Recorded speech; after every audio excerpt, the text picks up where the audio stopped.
Three of today's keynote speakers are returning for this panel. So let me welcome once again Ian Yang, Steve Bowker, and Dr. Suranga Seneviratna.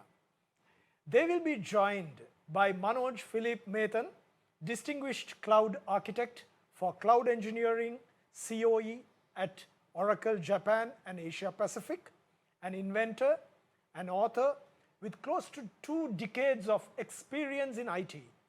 Manoj helps facilitate AI and ML adoption as a platform for innovation and enterprise transformation.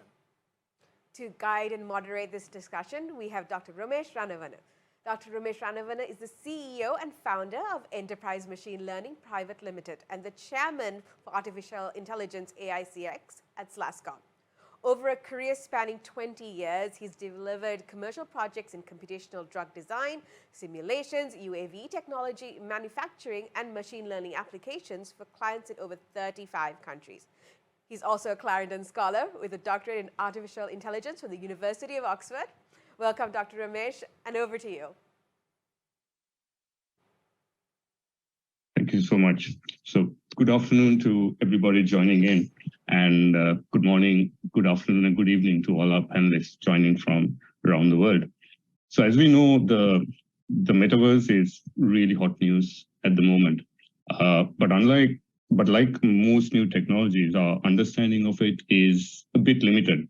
Everybody's still trying to figure out what's actually going on. For some, it's a virtual game. For others, it's a virtual experience. For some, it's a new way to shop. And for those with a larger vision, it's seen as the future of the internet. But really, where it's heading and what it's actually going to be in a few years' time is still up for debate, and we will see what happens over the next few years. The metaverse today is very, very similar to how the internet was in the late 90s and the early 2000s. There was a lot of hype about it, and a lot of interest and a lot of money spent on developing new technologies for it. And at the end of the 90s, we saw the dot-com bust. But then after that, it all leveled out, and we got a better idea of where the internet was heading. So we feel that the metaverse is on a similar trajectory. Online virtual experiences have been around for a while. We've had massive multiplayer online games, MMOs, or massive multiplayer online role-play games. They have been around and very popular for at least the last 20 years. But what makes the metaverse different is the creation of these persistent environments, but also more importantly, greater functionality brought in to these environments. A lot of these massive multiplayer games were built by a single vendor and managed by a single vendor. So the environments were quite closed. You had your own logins, you had your own, and they had their own quite specific functionality. But now with the metaverse, the use cases and the type of interactions that are expected from these environments is far greater. And what adds to the challenge is ability to make your metaverse avatar, your persona portable between these different environments. And this is what brings in so many different challenges. How do you make it interactive? How do you make it more realistic? How do you make it portable? But importantly, how do you also make it safe? And this is what today's talk is really about. Into all this, what really powers this whole ecosystem and brings in the ability to bring in all these different types of functionality is artificial intelligence. So today's panel is really about trying to bring some clarity to this landscape. We'll try to look at what opportunities are available, how do different industries look at the metaverse, what type of infrastructure is required, what type of capacity we think that companies need to build to be able to get into the metaverse. And we'll try to have a broad ranging discussion on these different topics. So Steve, if you don't mind, I'd like to start with you. From the viewpoint of telco providers or companies who are part of the larger communication ecosystem like Ericsson, what is your view of the metaverse? What opportunities are available? How should companies be looking at number one, how do they get into the metaverse, and what other opportunities can they open up for others through their infrastructure and ecosystem to be able to get into the metaverse? Basically, what's the viewpoint of telcos and communication companies on the metaverse? Steve, I think you're on mute. Yeah, sorry, it's a classic COVID conference call phobia there. So I was thinking I was still off mute. So yeah, thanks for opening up for me there. So yeah, so obviously I've just been presenting on it, and there's many different dimensions to that question and the answer, right? So looking at the metaverse as a whole, I think that the three questions I was asked at the end of the session, you know, so why do we need mobile? Because there's a certain aspect of it where the metaverse, you're sitting in your home and you're just browsing in a headset and you're in your own virtual world. So taken as that, Ericsson, you know, would not necessarily play too much into that, other than maybe if you provided the home broadband or provided the mobile broadband supporting the backhaul. Where it starts getting really interesting is when you bring the mobile aspect into it, right? So when you start looking at augmented reality and the extended reality cases that I was showing in the video and stuff, that's where really mobile really does come into its own. Talking about absolute capacity, you know, with 5G and the massive broadband capability, that does give you a much better downlink than even a Wi-Fi would do. Doesn't give you better than a fiber into your home, but you can't get fiber everywhere for it, right? So there's that aspect to it. When you start going up the stack into the applications, then it again gets very interesting. You start looking at smart factories, you start looking at some IoT type environments. Again, well, we presented it earlier, and I won't steal Ian's thunder here. I won't talk about his one, but yeah, no, there's an example of a smart factory in the US, for example, that Ericsson built, where the actual Ericsson infrastructure is created in a factory that's completely smart. So it's driven, it's got mobile communication around it. It's using all the network slicing capability to make sure you've got guaranteed quality of experience. So for the telcos, it really is, we provide the infrastructure to run the compute, but also to run the communication on as well, right? And then if you take it to the level above that, so the sort of thing that XIARTA might be interested in, there's a whole raft of applications that this enables them to sell. So it opens up, you know, metaverse type product offerings. It opens up all kinds of different virtual services. So hopefully that is a starter for 10 for your question. Absolutely. Thanks, Steve. So I'd like to move on to Manoj. Same type of question. How should, because I mean, the metaverse requires the coming together of so many different technologies for it to work. And that's part of the challenge. And there are actually very few companies in the world who can build that total capacity in-house and, you know, do everything themselves. So there's a huge opportunity for SaaS companies. Once again, what's the viewpoint that SaaS companies should have? How should they approach developing, you know, tools, add-ons for the metaverse, and how could SaaS companies help companies adopt or get into the metaverse easier and faster? Thanks, Dr. Romesh, and first of all, thanks for having me here. Great question. And as you hinted in the question itself, a lot of building blocks or components or elements in the technology stack, all of these certainly need to come together to facilitate what we call as an enterprise scale adoption, like all the other inventions that we have seen. And taking a step back, if you really take a retrospective look, right, what we keep telling is top 3 technologies that really caused big flips in the past. There was this internet, there was this mobile, and then there was this accelerated cloud adoption, big flips. And the pandemic has certainly accelerated the further adoption of all of these technologies. And the next big flip, many believe, and we are discussing, is to come in the form of this combination of metaverse or Web3, decentralization, and all of that. Now, for SaaS companies or the industry that I am part of, this means a lot. Starting from the current state of maturity, we know, in spite of the humongous amount of investments, no, it's not enterprise grade yet, neither Web3 nor metaverse. It's not scale prone yet. Yes, schools Startups, academia, they do have mixed results from their projects. Many of the results from these projects look very promising.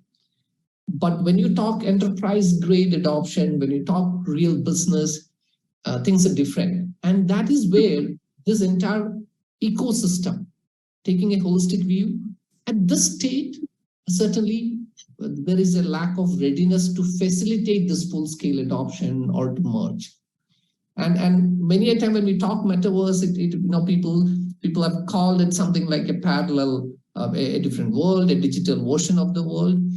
In layman terms, it is rather than a different world, it is our technology becoming more capable of doing much more things in a much more better way, efficient way, making lives easier for us. It's the next leap for technology.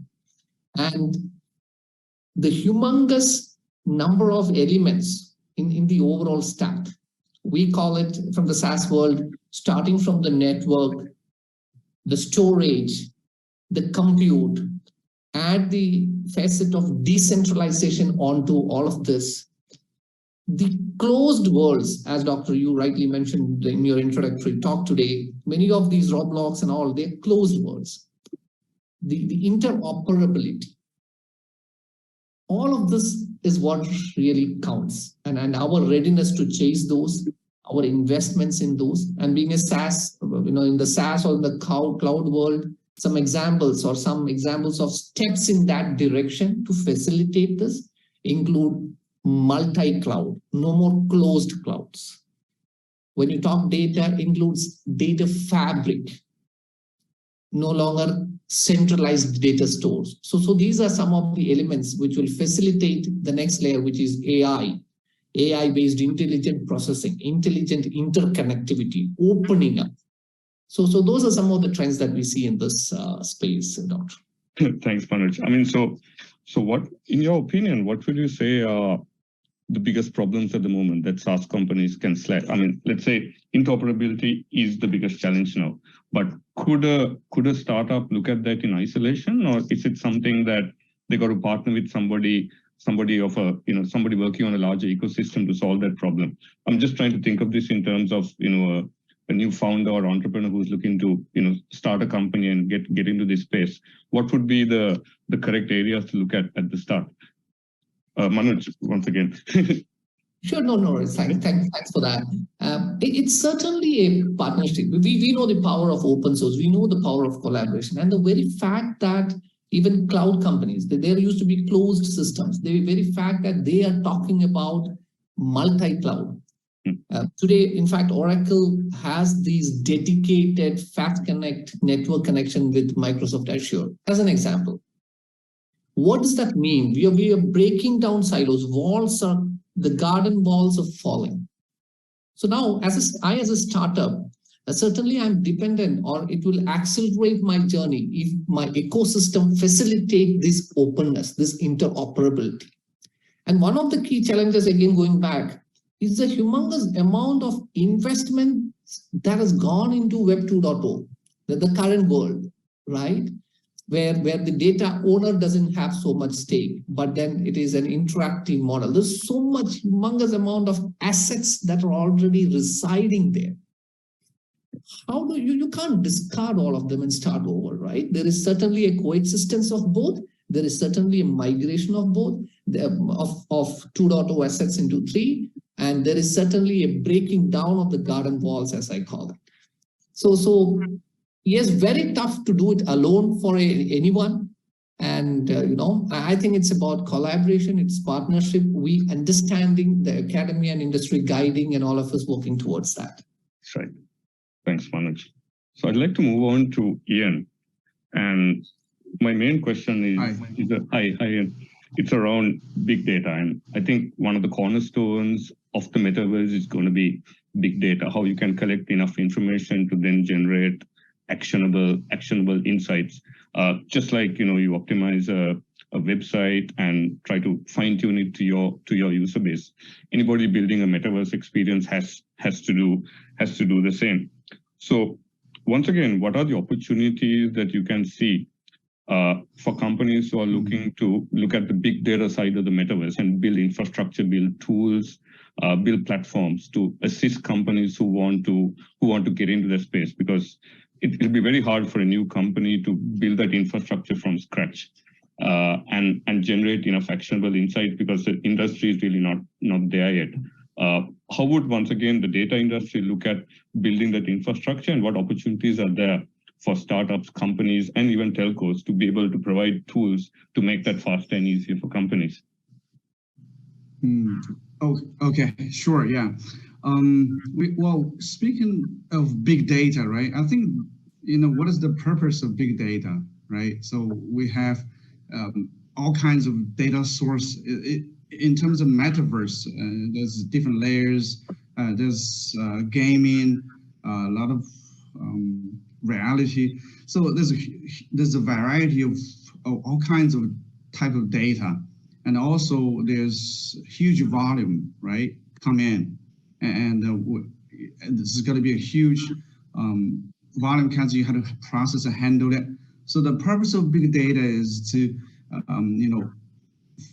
process the data and do analysis it, and you have to monetize or bring the data into information and also wisdom, and help the humans and people make decisions. That's ultimate goal of the big data. So when we think about the data centers, people might think about networks and also storage and all that. But in terms of big data, we have to think from data perspective. So the data center is really a center of data. So all the things come in, you consider that as a data, like a digital twin. Everything, you close your eyes and everything is really a digital of the world. That's data. And so I think we build in order to have those happen properly, we have to have I earlier talked about the 7 layers of metaverse, right? The 7 layers of metaverse is really come from infrastructure level. I think it's really a huge opportunity for telco, especially. The networks requires a low latency and also symmetric bandwidth, and then you have to have openness, just like Dr. Matthew mentioned it, right? So you have connections with multi-cloud. I think besides, it's on top of top of network, you have to have a cloud, because all the big data sits on the cloud. And the purpose of the cloud, I think, is really for big data. And otherwise, you build up a cloud has a purpose, right? It's the meaning is really about data. So once we have all the data comes in, and you have AI, because in the old days, the AI was really a model-centric AI. But last year, there was Dr. Andrew Adams mentioned about a lot of model training and recommendation was not accurate, and because of the quality of data. And that's why last year, the Gartner reports that, the AI should be data-driven. So now it's a data-centric AI. Actually, Huawei is also pushing onto the direction that we will prepare data AI convergence, which is data-centric AI. In order to have the AI to be very accurate, you have a lot of models trained and also inference trained. You make sure that before that you have to have the data quality prepared. So Huawei has a platform is called Data Arts that we prepare the data from end to end. From data ingestion, data platform, and also analysis. And then you have model trained data sets. And then we have data arts and also model arts for the AI training. So the two things combined together, that will form a very end-to-end from data to AI. And of course, it will combine to it will be part of the metaverse. So telco, I think is a great opportunity for telco. Have the Metaverse ready networks. It's shared, and also you have the cloud reach out to all the sectors, not only on the big cities, but also the around the corner of the world. You will have an edge cloud. And meanwhile, you have, of course, you might definitely need the. This is on not only one single vendor, right? It's like the applications that people will have no feeling about changing the cloud. You move from somewhere location, like for example, from Australia to Hong Kong or to Japan or somewhere, the customer will not even feel you're sitting on top of one cloud. You're moving around. And I think in the future it's going to be cloudless, vendorless. And on top of the vendorless, you will have the telco vendorless. It's like today in my cell phone, I go around the world. I should not feel that which provider is beneath it. In the future, should be like that. So this is going to be driven. All the concept will help the telco to be prepared. All right.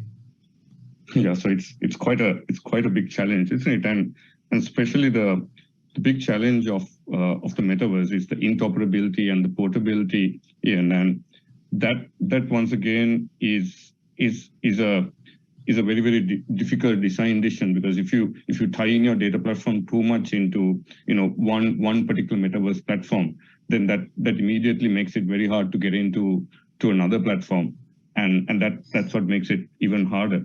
I'd like to move on to Dr. Suranga, and so once again, interoperability is another one of the cornerstones of the metaverse, and that brings in so many challenges on security, personal data protection, privacy, and all that. So once again, what's your take on what are the challenges that are probably the most relevant challenges with security on the metaverse, and what opportunities are there for anybody looking to get into this space as a startup or a new company or to start a new tool in terms of security products? What's your take on that? Thank you. So I think Dr. Ramesh, Manoj, and Ian sort of touched many of these ideas that concerns me as a security professional. That is, many components, interoperability. When you say that, it always sort of that concerns us as security people, and also large volumes of data. Again, personal data. We need to think about what to collect, how to protect. Right now, we don't know. That's the other part, the biggest unknown. We don't know what applications will take off. We don't know what will be the killer application, what data they will collect.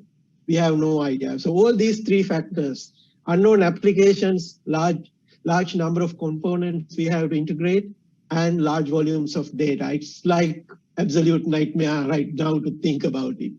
But also I want to draw some of the similarities Dr. Ramesh and Manoj said about this 90s internet and the similarities with the mobile boom.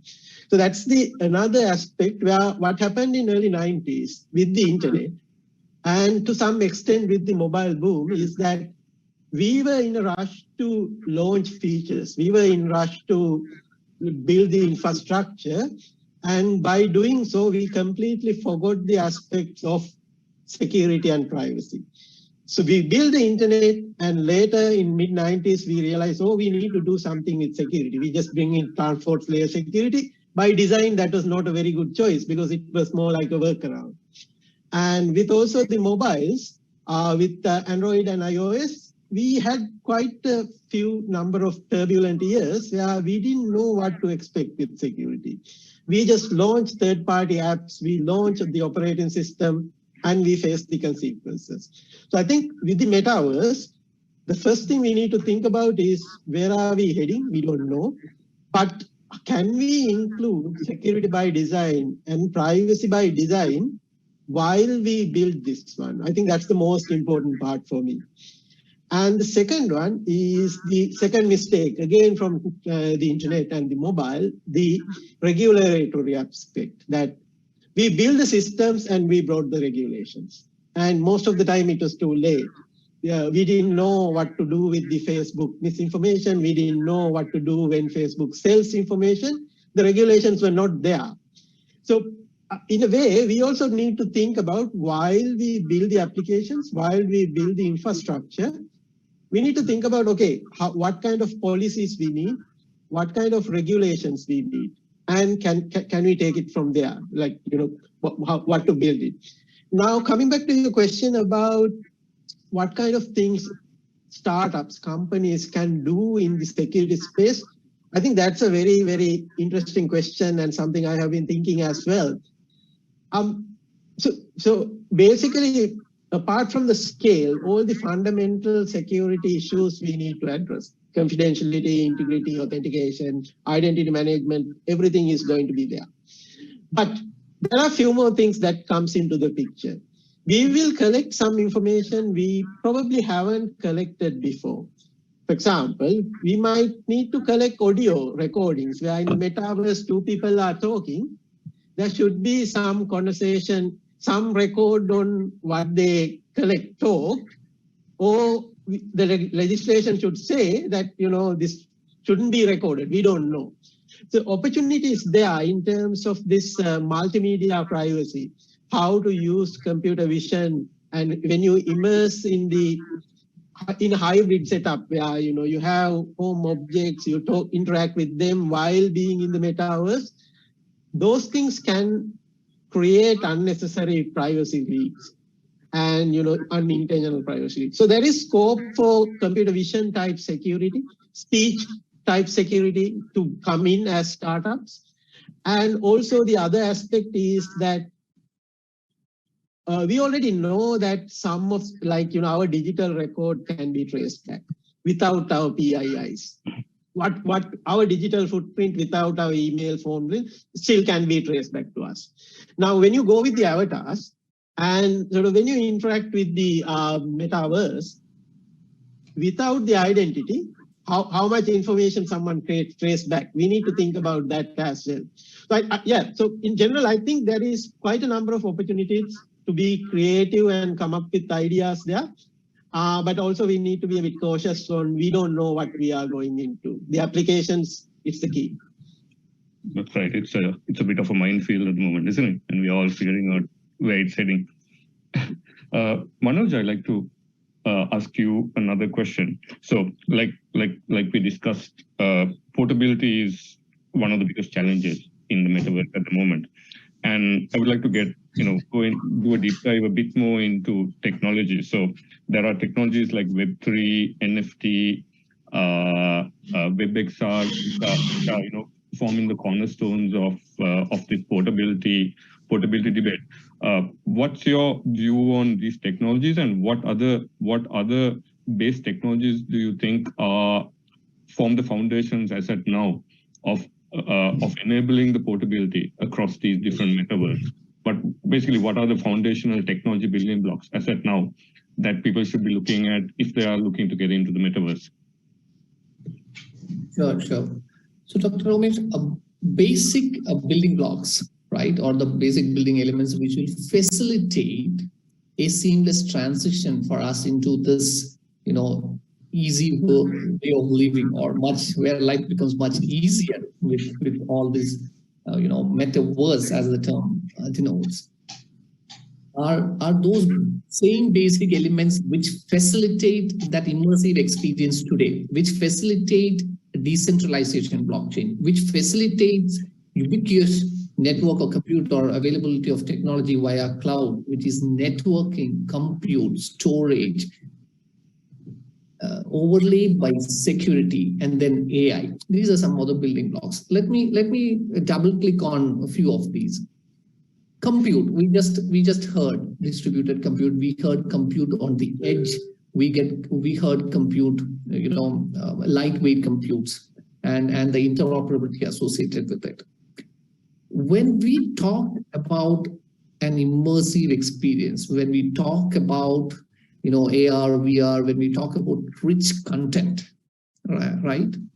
What we need to understand is the basic building blocks like compute. How will it facilitate? A simple example, AI-based or deep learning-based, neural network-based recognition of a complex image. There are studies and papers that tell that in terms of power, our brain consumes around 25 watts of power to recognize some deep images.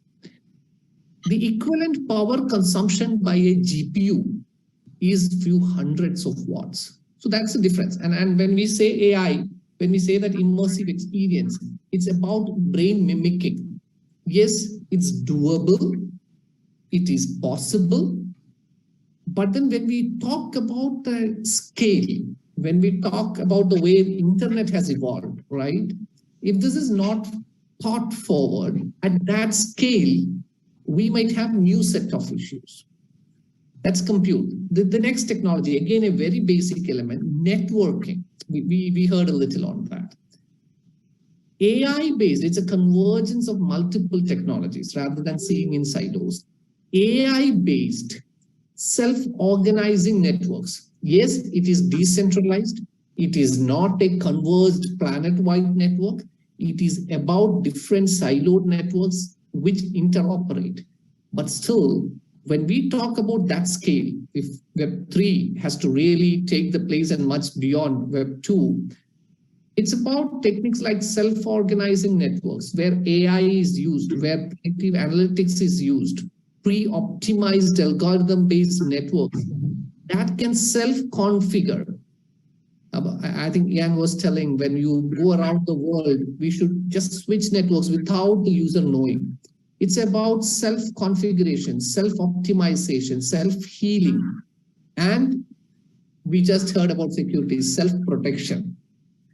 The self-organizing network needs to defend itself from penetration, right? So because the surface area is now increased. Memory is another element. So my point is, it's not a new set of technology, but it is an augmentation. It's a convergence of multiple technologies, and some of these basic building blocks or services like compute, network, storage, certainly technologies like AI or machine learning will have to be used to uplift the way these basic building blocks itself exist. In memory, great, in-memory computation, but not scalable. Multi-cloud, federated learning, distributed machine learning works very well in this Web 3 and all of those technologies. So those are some of the key tenets. And the good thing is certainly organizations around us are investing knowingly or unknowingly, right? Not necessarily everyone is after Metaverse, but there are many steps in the right direction across many of these pieces and building blocks, and let's hope for a great convergence and facilitating and uplifting this new ecosystem. Thanks, Brian.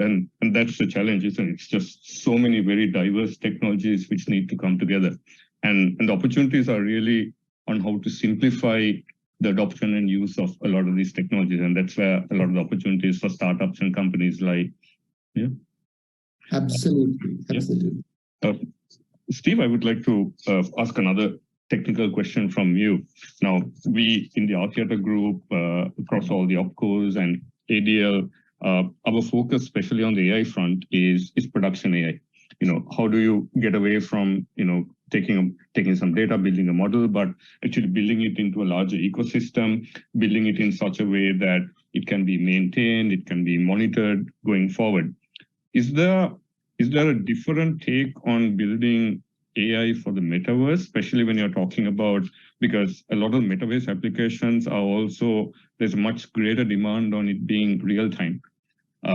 Is there a different approach to developing AI applications for the metaverse, or do the same principles that we adopt for normal business type AI that we've been doing for a while now, do we adopt those same principles? Is there a divergence in how you approach developing AI applications? I think we've learned a lot doing AI. I mean, AI has been around since the 70s, but over the last 5 years, it's really taken off. And I think all the process that's been built around AI ops, ML ops type processes to go through, whether it's in the develop and test phase or whether it's in the production phase, and also that side of things, that very much applies to the metaverse. Now, there will be elements of that which will need to be more dynamic, but I think it will still be in a greater framework kind of around the outside of it as well, controlling it. So, you know, for example, let's say you have a marketplace in the metaverse, you can apply the same rules to a metaverse marketplace as you'd have in a standard marketplace today. So it's very much the same. It's just you need to think in 3 dimensions rather than 2. So there's probably different opportunities for fraud. I think the challenge of identity is a massive one in the metaverse. You just got to look at what happens on Twitter. I think it was mentioned earlier in the conference that, you know, how many Elon Musks have there been with a blue tick? They just rebrand their name and put, by, you know, pay $8, you can be Elon Musk. And there's Twitter support too that keeps sending out Twitter support things about Twitter, right? So that in the metaverse, all you have to do is copy someone's sort of, you know, their image, and effectively you can pretend to be them quite easily, right? So fraud will be in 3 dimensions. Money will be a big challenge. So obviously there's lots of coins touted as being meta coins and that type of thing as well, right? So you'll have to be able to choose the right currency, if you like, and not, you know, invest in a currency that all of a sudden you realize is a fake currency or a fake coin as well, right? So there's basically, it's the same attack vectors, but in 3 dimensions instead of 2, right? Yeah, thanks, Steve. Yeah, I mean, exactly. Ian, I want to ask a related question. Once again, the requirement for real-time interactivity, and especially when you tie in AI into that picture, to build AI applications that can, you know, learn in real time, react in real time. What role do the cloud infrastructure providers play in that larger picture? What can the cloud infrastructure providers do to make it easier for companies to build that infrastructure without having to, you know, build it from scratch?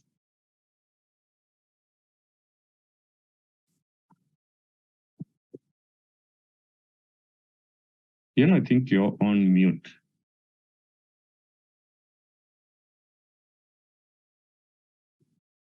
Oh, okay. Sure. I'm sorry. I had just muted. But yeah, I think the cloud definitely it will be the founder, right, for everything. So that's especially for digital twin.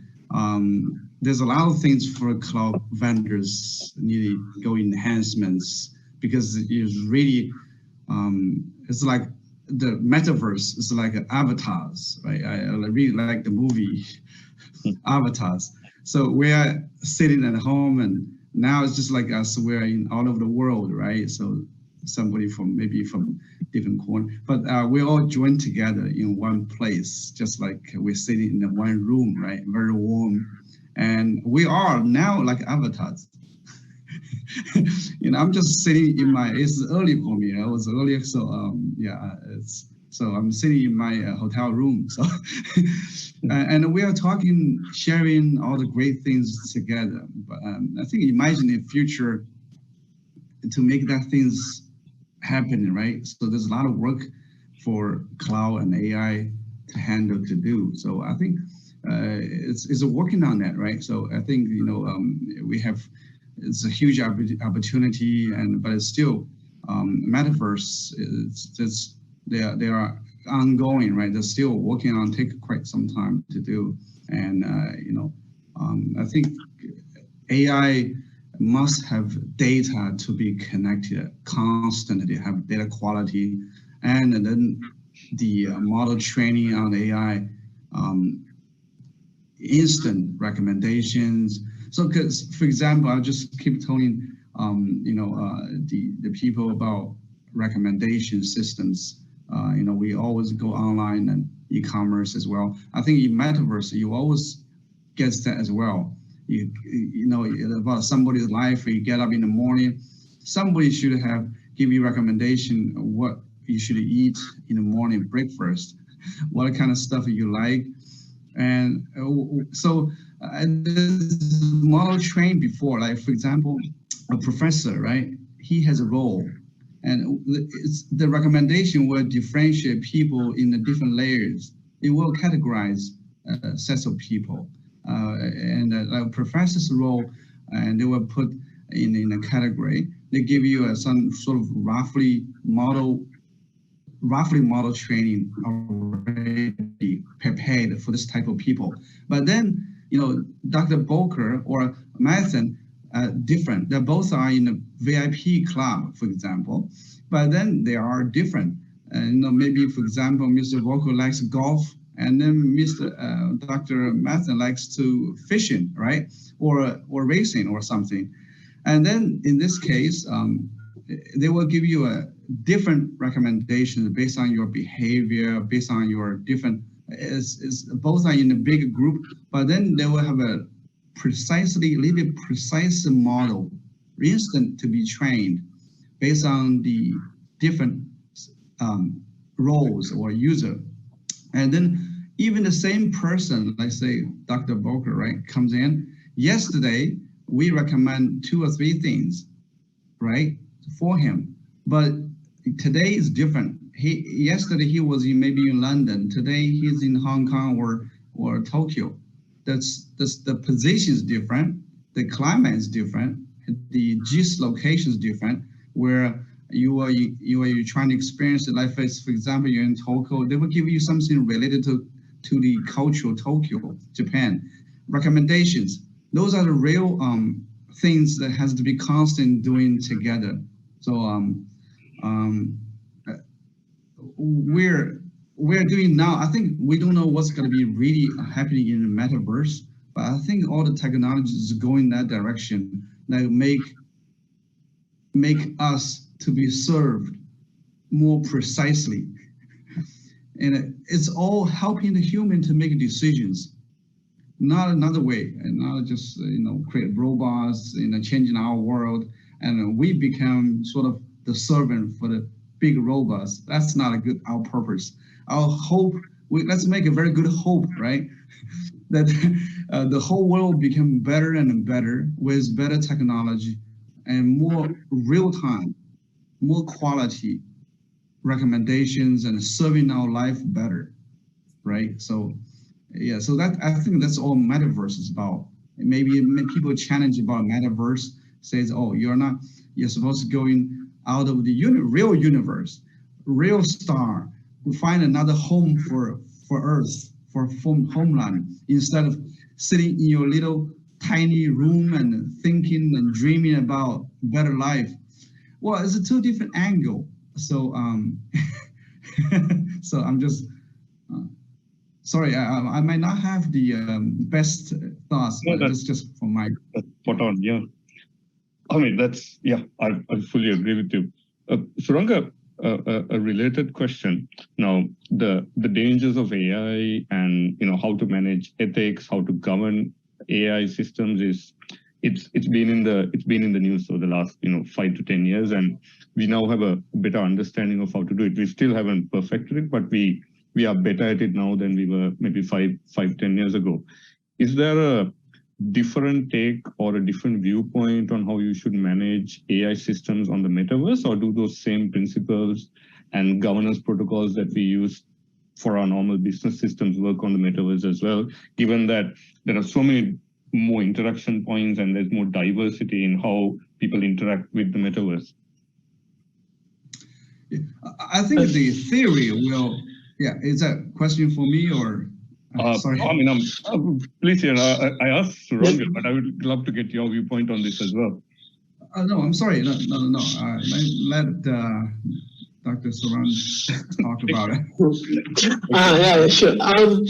I think that's a good point, because we are way better than what we used to be in terms of understanding the AI risks and how to manage them. But also in the way the AI technologies and the type of data that will be used in the metaverse will be quite different. And I think Steve earlier rightly pointed out that our identity used to be some sort of combination of, say, phone numbers, whatever, to interact with the current web. But when you go to the metaverse, you are giving away a bit more from your identity by interacting with it. And that data will be there.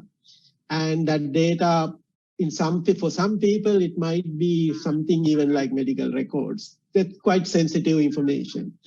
And the types of algorithms, types of AI that will be running there will also have a bit more characteristics, differences than what we used to see. They will be more real-time, handling large volumes of data, interacting with the user like quite closely. So in terms of their capabilities, I would say compared to some static AI, they are quite capable. And we probably don't know all the risks associated with them at this stage.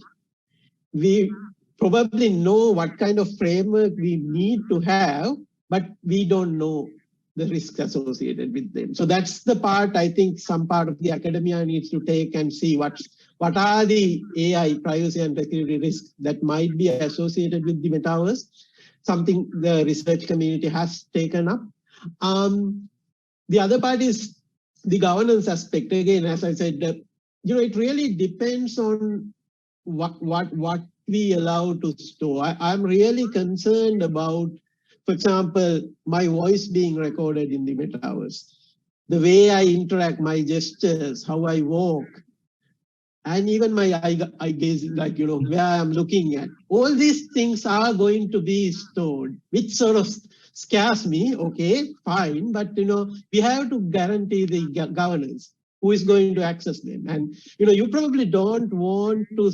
We are already seeing quite a lot of advertisements already based on our behavior, even more so when these tech companies are not doing well these days. So I don't want to see another round of huge barrage of advertisement really based on how I interact with the metaverse coming towards me. And those areas we need some proper governance. Yeah, so it's still very much a work in progress, isn't it? Yeah. For the next round, I'd like to move on to get each of your viewpoints on capacity. What type of capacity companies need to build to actually be able to develop strategy for the metaverse and develop capacity for the metaverse as well. So, Steve, I would like to move on to you on this question, especially on a strategic level. Many companies, it'll be very rare for a decision to be made by the engineers to say we want to get into the metaverse. It'll come from the board level, the CEO level, and make the call on we are going to make an investment into the metaverse. How would you suggest, say, a traditional company, they are thinking of getting into the metaverse? What type of methods, what procedures should that company use to educate the C level, the board level on how to develop a proper metaverse strategy? Because that's always a challenge. The understanding of this is still quite low. That's like asking someone in the 1990s, how would you use the internet, right? Exactly. How would you look at it now, at least? I mean, what do we know, at least for the moment? Yeah, no. So basically, it really depends. There's many different models, aren't there, right? So it could be something as small as just having a presence in someone else's metaverse and being able to market a service, a product, or an offering, all the way to, if you like, hosting some sort of environment, whether it's a gaming environment, whether it's a social network environment, whether it's you go from one extreme to the other. One is you need to be a Facebook-sized company, or Facebook, Google, Microsoft. There's only a few companies that can do that. All the way down to, ultimately, you will have to be hosted somewhere, and then people will have to access it, right? So it's kind of it depends on the models that the cloud service providers, actually put out there in terms of, because they're going to be hosted on one of those for sure. It also depends on what the product offering is. Now, from an Ericsson perspective, we would take the step backwards and go, right, okay, for us a telco mobile network provider, infrastructure provider, we'd be more looking at the infrastructure, so how our customers would be supported. So for us, we have to make sure things like network slicing works. We have to make sure that we use compute. All of our infrastructure these days is built around cloud native architectures. So we can apply some of the compute resources to doing metaverse style functionality, because it's ubiquitous these days that you can do different types of functionality out on the edge.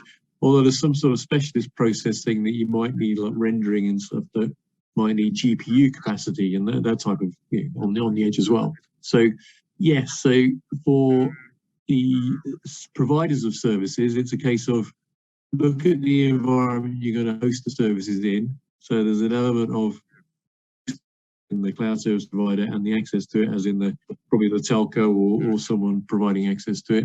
And then there's the actually supporting the service and building the service. So there's going to be a lot more of those type of, if you like, almost a marketplace within a metaverse. So people, much like you have a mobile network operator, you have a virtual mobile network operator, and in between them you have a mobile virtual network enabler.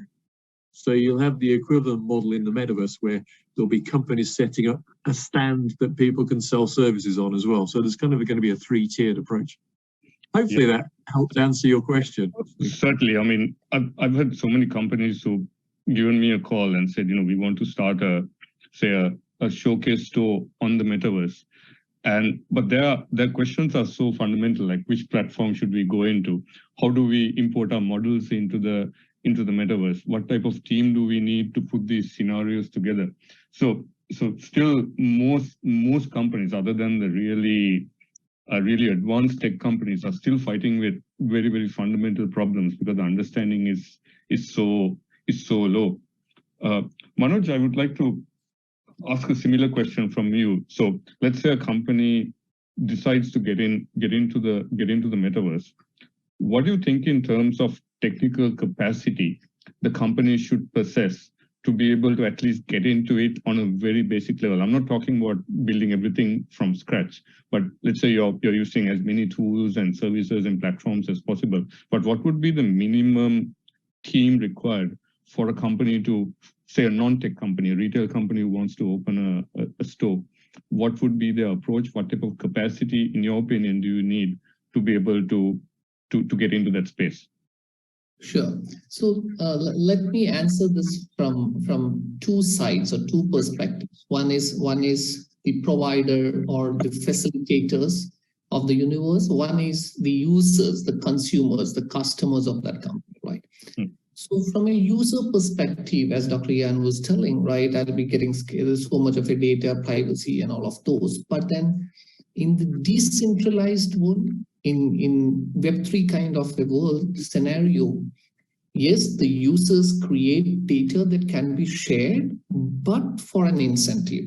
And it is not really those large sections of the internet are going to be owned and controlled by centralized entities. That's a key shift here. So yes, guardrails have to be in place to accept that and to respect that. The users are coming into the picture. It's not a much scaled version of Web 2.0 in this metaverse or 3.0. It's honestly the best of both 1.0 and Web 2.0 that comes into this metaverse.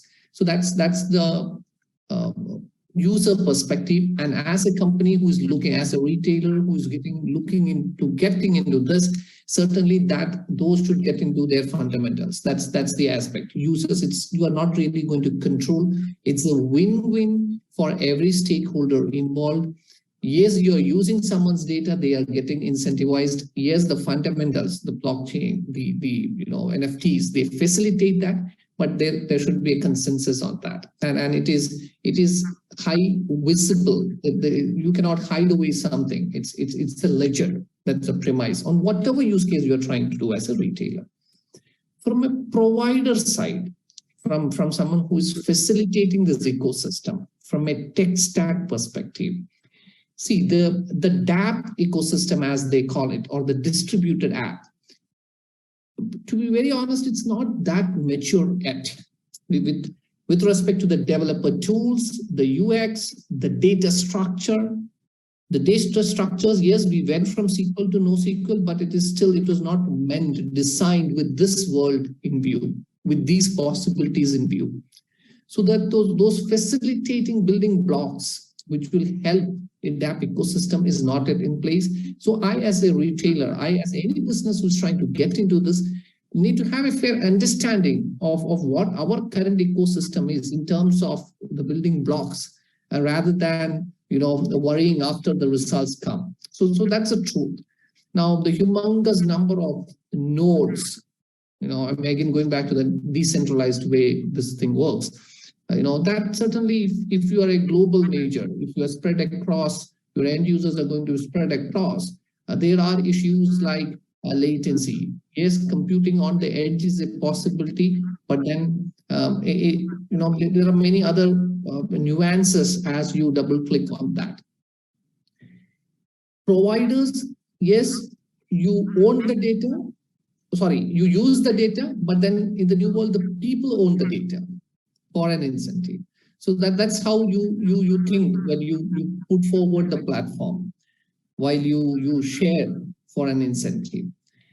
And the fundamental thing, I think towards the beginning of this discussion, we touched on that point. Security certainly is not an afterthought, right? So that's built into this fabric. And many of the CSPs, the cloud service providers today, I can say for sure at Oracle, while we opened up this, we are facilitating this multi-cloud, when we opened up this connection with another CSP, Microsoft, the most of the attacks, they come when data is in transit. And we told interoperability is that blocker which is standing in between us realizing metaverse versus not. And that same blocker, interoperability, when facilitated, when broken down, that contributes to a very rich source for any attacker. So then multi-cloud design, we talk about this data at rest, in transit, encryption, and all of those. So yes, it might be so easy to facilitate the next product, which promotes a distributed model, which promotes user contribution and all, without many of these aspects being thought about. But then, as someone said earlier, that might help us roll out something so fast, but later we might regret, or we might realize that something fails. So those are a few thoughts around any retailer, or for that matter, any business trying to get into this space. It's multi-dimensional aspects. It is a challenge at the moment, isn't it? But it's also an opportunity. Those first adopters, those early adopters will always be ahead of everybody else. Absolutely, yeah.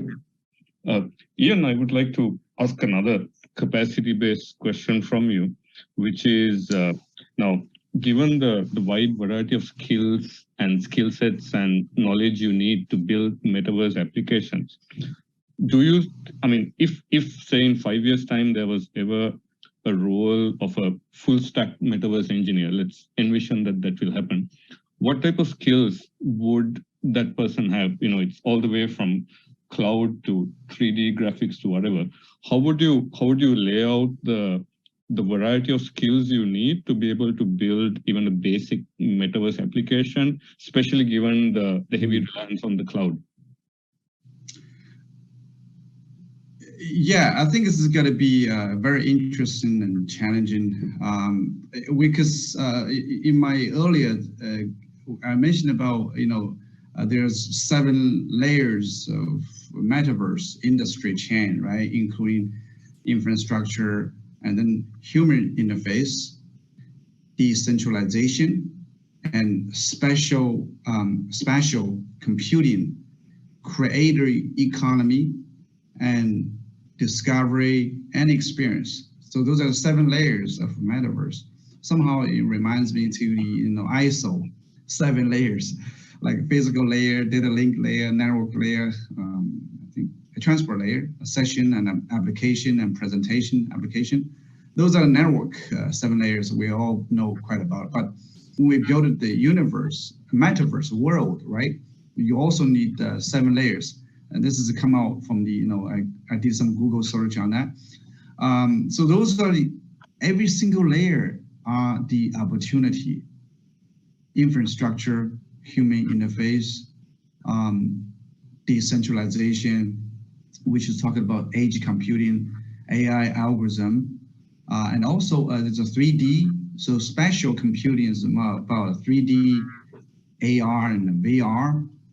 And then beyond that is creator economy, like design tools, assets, markets, workflow, commerce. And then beyond that, it's discovery, like network, social media, ratings and store, and those are things. And then they have experience like gaming, social, experts, and theater, ship, and life, really life experience. So every stage we will need people to develop. I'll put this all fall into a 3 category, because it's really the first one is hardware, right? So including infrastructure and human interface. So that really has a lot of stuff like infrastructure, and Amazon, Azure, and Huawei, and Google. Those are the cloud vendors will contribute that as well. There's chips like NVIDIA, AMD, Intel chips, and of course, Qualcomm. So those are the infrastructures, and then there's human interface, such as we talk about Apple's Oculus, Xbox, PlayStations. Those are the hardware, and then software.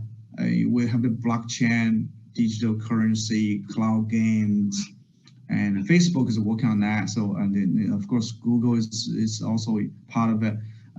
There's many companies. It's like dozen company into, but it's in the domain. Is you build hardware first and software, and there's all kinds of social network and platforms.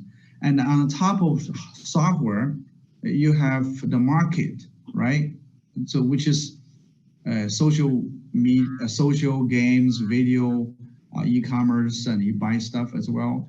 And this a virtual world, life, So those are experience, right? There's a lot of software and SaaS company that is working on as well. We, of course, like for example, in China, the Tencent, it's like a Twitter or WhatsApp, and it's over, over 1 billion people that is working using the Tencent today, WeChat. So these are the, in the future, we don't know whether there is a Tencent or not, but in the future, it's got to be somewhere it has much better or real-time instant social media and live everything. So to answer your questions, every sector, 7 layers, fall into 3 major large category: hardware, software, and the market. There will be jobs and skills to be fulfilled. This is not just come out easily. You have to build a strong foundations. It's just like the economy. You want to have a great economy, you build your infrastructures, highways, big roads. You will become a bottleneck if you don't have set up properly. And instead, today a lot of cities have a very narrow roads, and they will build another city because they have to give up too much traffic. I travel quite a bit. Right now, I'm in Saudi. Right, last month I was in Indonesia. I see the traffic is all over the place. The world is the same. So just the physical infrastructure is very important. So I think telco is a great opportunity, and also demands for telco industry to build like 5G or 6G networks, strong networks. Then you can have much better smooth network applications sharing, right? So yeah, it is quite diverse and something very different to what most engineers are used to. But it's once again an opportunity because many companies are going to be looking for people with these skills over the next few years.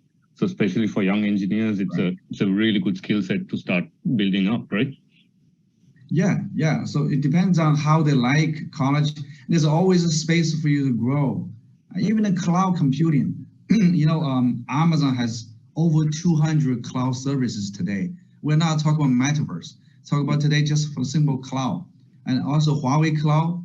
Huawei also has a cloud, the major division of Huawei.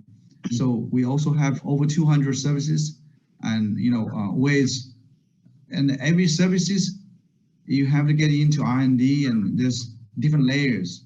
There's infrastructure service, there's a PaaS, there's a SaaS, right?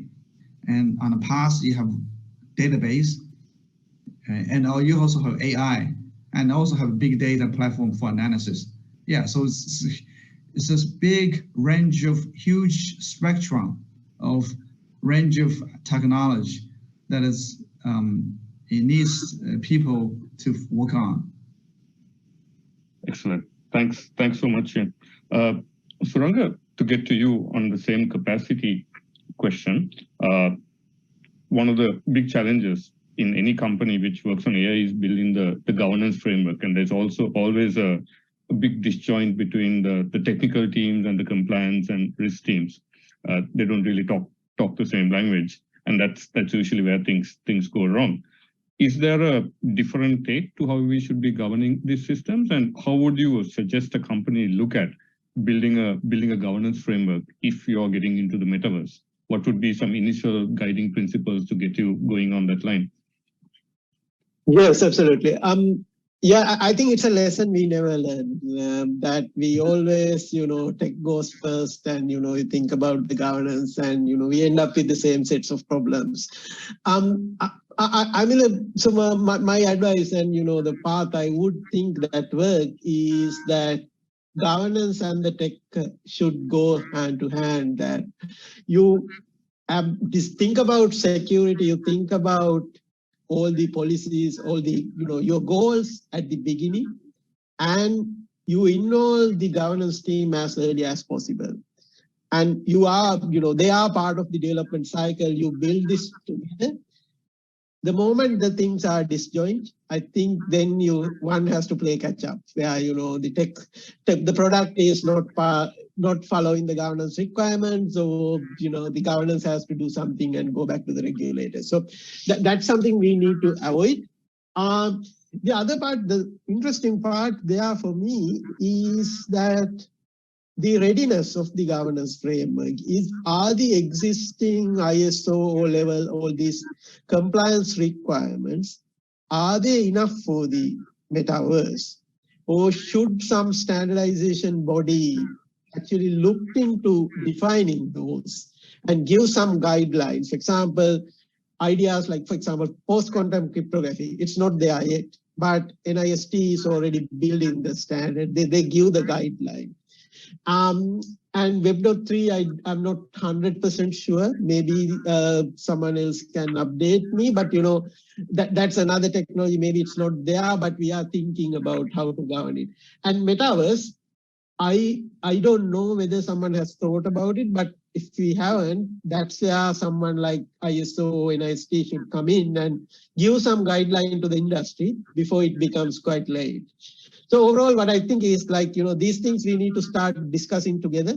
If a company is doing something, think about governance from the very beginning. Update your tech team. Thanks very much, Suranga.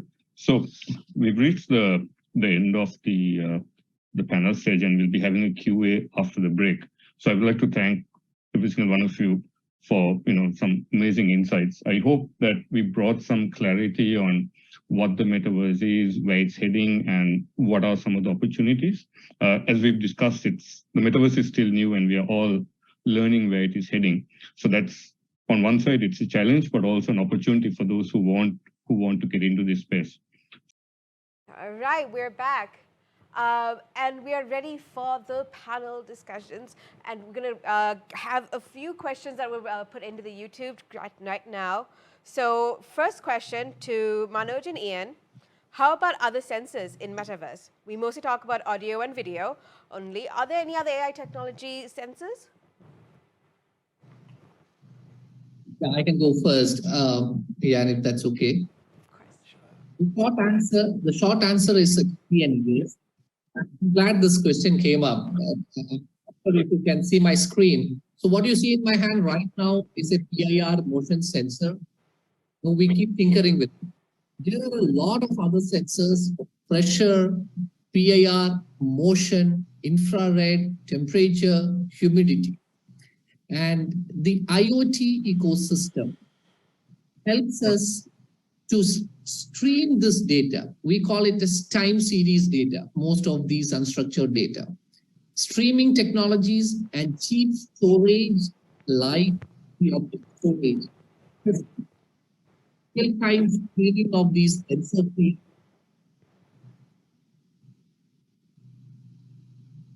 Okay, there was a lot of noise. Yeah, Yeah. you can go ahead. So there is a lot of these sensor feeds that can be streamed and made use of. And in fact, even today, cloud CSP providers support this. And now let me also answer what's the need for that? Why? So one is, answer is yes, it's possible to stream feeds from many of these sensors. Why do we need to do that? When you talk about Metaverse, right, to give that immersive experience, yes, audio and video is good, but not necessarily sufficient. And audio and video is what we see today, even in the Zoom call. But then to really feel what's it like, what's the temperature, what's the pressure, what is it humid? And now you're talking about a smart factory, to get the feel of going there. It's certainly possible to read that, to understand your universe much better. Storage is cheap, network facilitates that. We have high stream open source streaming technologies, and it's very much doable. And that just helps us improve the experience. And today there is so much of an advancement in technology, in algorithms. We have something called multi-state estimation techniques. Gone are the days where we used to rely on one sensor. Hey, if the temperature crosses this threshold, do this. That's rule-based. If the pressure crosses this, do this. But today we have ability to correlate the signals from multiple sensors. You need not wait for the threshold to be breached. As an example, the pressure is declining and the temperature is increasing. There's a correlation. You need not wait for individual thresholds to be breached. You get much early insight into what's happening on a factory floor or somewhere else.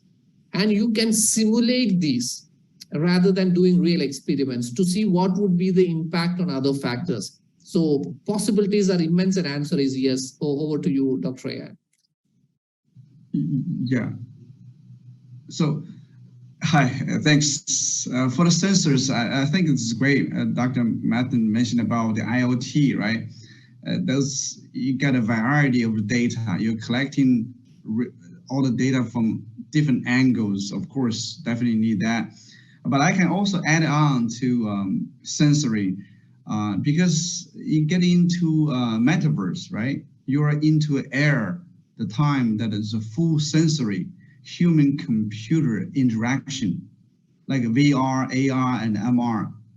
I think in the future, we will have some sort of sensor to read your brain, like avatars. I was talking about, I love the movie Avatars. Besides, we get all the data from the real world, but also you have the sensor in the future will develop into your brain and, well, not into a brain, but at least to read your mind, right? So, and you're mentally controlling your avatars, right? So, like now I'm speaking to you because I might at a sleep, but the picture you're looking at me is really my avatar, but I was just imagining, dreaming that I was speaking to the great people now in a panel discussion, right? I mean, there's got to be a sensory right now interacting. It's really, I know the Microsoft has done a great job on the computer interactions, and also Facebook is doing the VR as well. So you're sensoring the world in the digital world. Yeah. So that, I think it's got to be a much more.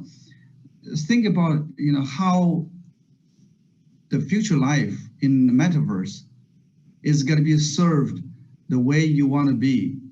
So how all this be really helping us, our life getting better. Yeah, so I think we have a lot of work to do on AI, not just on cameras and stuff. You got to read our mind, right? Read our mind, and we think from mind to our mind. We're really discussing, talking to each other from mind to mind. I may not open my mouth in the future, but I can talk to many people. I may not stand up. I was asleep and we're just relaxing, but where I was already walking 1,000 miles on somewhere. So these are the great things that we're going to have to prepare, developing, I think, this sensoring as well. So I hope that adds Dr. Mathen's comments on the sensoring.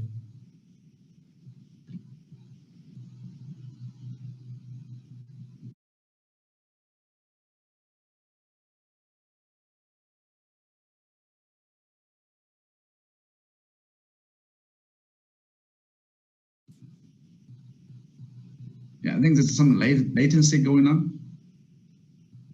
Yep, looks like.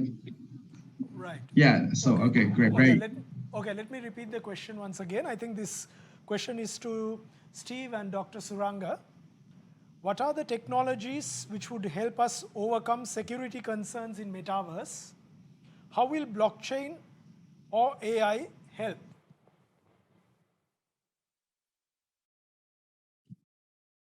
So shall I jump in first then? So one of the advantages with using a mobile to access the network is there's quite a strong identity already associated with the users, right? So that's one of the upsides of having mobile access and a mobile identity. Obviously, the whole concept behind the metaverse is more decentralized. So once you start moving to decentralized ID, especially sort of more anonymous IDs, then you do have to have something like a blockchain to validate it. So there is a bit of background noise creeping in from somewhere. I'm not sure where it's coming from. So that's my thoughts on the subject. I don't know if you want to have another go at it. No, Steve, I think, yeah, so the identity part and the use of blockchains is spot on. The only part I can add in terms of this real-time data, which was mentioned earlier as well, like some sort of techniques like differential privacy, where you try to perturb things, you try to give only enough information for the algorithms to work while keeping things to yourself. And the fundamentals of security will be anyway useful: cloud security, system architecture, network security, all those things we will need. I think that's the only part I could add to this answer. Right. Response to Steve, what do you see as key enablers to launch Metaverse services? It's quite interesting. The TM Forum has been working on open digital architectures for quite a long time now, probably 5 or 7 years these days. And obviously there's a whole lot of APIs. There's some background noise coming in again. And there's lots of APIs around as well. I just saw there was a press release on the 20th of September saying that Axiata and Vodafone and Jio were the first 3 mobile operators in the world, or mobile operator groups, to be awarded the running on ODA status. So I think the new API-driven open digital architecture is quite key for enabling the metaverse. So, for example, if you can expose an API that allows your developers to get access to the infrastructure or to get access to the metaverse environment and then use that to build composite metaverse services, then that whole, it creates a really good environment. And I think one of the opening videos of this conference as well was ADL talking about their API platform as well. So I thought I'd pass that back to you guys as a closing comment. So.